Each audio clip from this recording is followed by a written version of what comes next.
बिस्मिल्लाहिर्रहमानिर्रहीम। अस्सलाम वालेकुम। मैं एहसन नवान, आप देख रहे हैं न्यूज़ विद एहसन।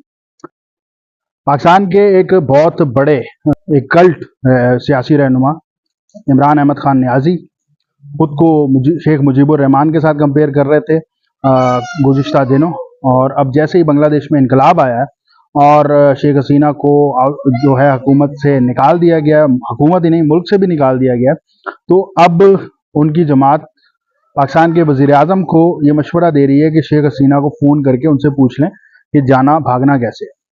तो ये सियासत कौन सी सियासत है और ये कौन सी सियासी तदाबीर हैं, कौन सी सियासी सोच है, ये समझ से बालातर है। मगर अगर शेख हसीना वाजिद का पूरे खित्ते में किसी से कंपैरिजन किया जा सकता है तो वो सिर्फ एक शख्सियत है, उसका नाम है इमरान अहमद खान नियाज़ी।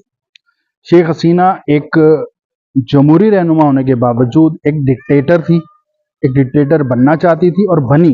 15 साल तक मुसलसल जो काम उसने किए वही इमरान अहमद खान नियाज़ी अपनी हुकूमत में करना चाहता था, मगर सिस्टम के मजबूत होने की वजह से वो नहीं कर पाया। क्या शेख हसीना ने अपने तमाम सियासी हरीफों को कुचल कर रख दिया।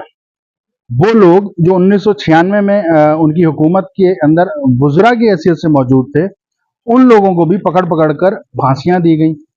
उन लोगों को पर ये इल्ज़ामात आयद किए गए कि वो पाकिस्तान के हामी थे, हाँ पाकिस्तान के वफादार थे, और पाकिस्तान की हमायत करने की वजह से उन्हें 50-50 साल बाद फांसियां दी गई। इसी तरह BNP जो अपोजिशन पार्टी थी बांग्लादेश की, उसकी रहनुमा खालिदा ज़िया जो जनरल ज़ियाउर रहमान की बेवा हैं, उनको पाबंद सलासिल कर दिया गया।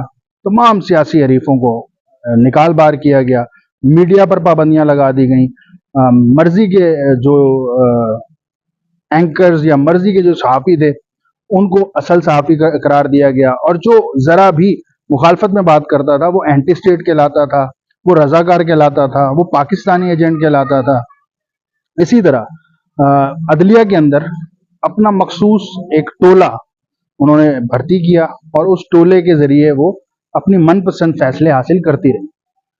बिल्कुल वैसे ही जैसे अब छक्के और अट्ठे जजेस पाकिस्तान में भी मौजूद हैं, अब तक मौजूद हैं, बावजूद इसके कि रजीम को चेंज कर दिया गया। वो जो प्रोजेक्ट इमरान खान था उसको बीच में रोककर ख़त्म कर दिया गया, मगर इसके बावजूद वो जो प्रोजेक्ट शुरू किया गया था उसके लिए जो भर्तियां की गई थी वो तमाम की तमाम अपनी जगह पर मौजूद थी, लिहाजा वो अब तक अपना रंग दिखा रही हैं। शेख हसीना के मॉडल में, जिसे हम आम तौर पर बांग्लादेश मॉडल कहते हैं और जिसका बड़ा शोर गोगा सुनने में आता है, और उसी बांग्लादेश मॉडल के तहत इमरान अहमद खान नियाज़ी को भी पाकिस्तान पर मुसल्लत किया गया था।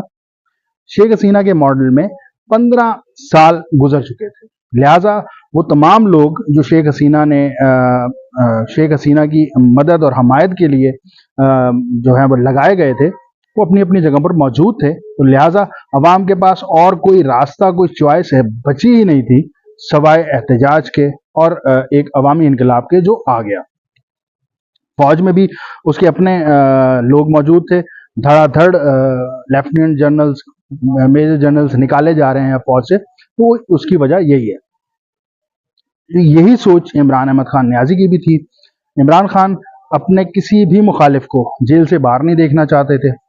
इमरान खान मीडिया के अंदर जो उनके मुखालफिन मौजूद थे उनके साथ भी उनका बर्ताव यही था कि FIA के जरिए पकड़वा दिया जाए या कोई और केसेस डलवा दिए जाएं। इरफान सिद्दीकी का जो केस है वो हमारे लिए एक बहुत रोशन मिसाल है। उनको ना सिर्फ जेल में डाला गया बल्कि उनके हथकड़ियों के साथ तस्वीर जो है वो नशर करके ये बताया गया कि जो इमरान खान के साथ मुखलिस नहीं रहेगा, जो इमरान खान का हामी नहीं रहेगा, उसके साथ इस मुल्क में ये होगा।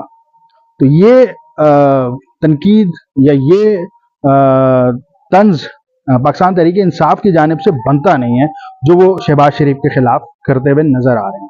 नंबर एक, उस सिस्टम के जो बांग्लादेश मॉडल था उसके बेनिफिशरी वो खुद हैं। नंबर 2, इस सिस्टम को ख़त्म किए जाने के बावजूद जो बांग्लादेश मॉडल की अलामात हैं इस मुल्क में, वो अब तक उनका साथ दे रही हैं।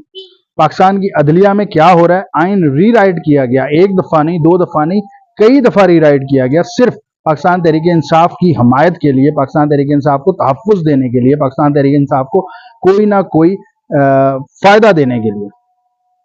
तो इस सूरत हाल में पाकिस्तान के लिए बेहतरीन जो कुलिया है, बेहतरीन जो कुलिया पाकिस्तान के लिए सामने आया वो ये है कि बांग्लादेश मॉडल बांग्लादेश में ही फेल हो गया है। तो लिहाजा पाकिस्तान में इस मॉडल के तहत आपने जो जो कार्रवाइयाँ की थी, जो जो भर्तियाँ की थी, उनको अब ख़त्म करने का वक्त आ गया है। वो चाहे किसी भी शोबे में हो, सफाई कर लीजिए इससे पहले कि अवाम सफाई पर उतर आए, और अगर अवाम सफाई पर उतर आए तो फिर कुछ नहीं बचेगा। अब तक के लिए इतना ही। देखते रहिए न्यूज़ विद एहसन।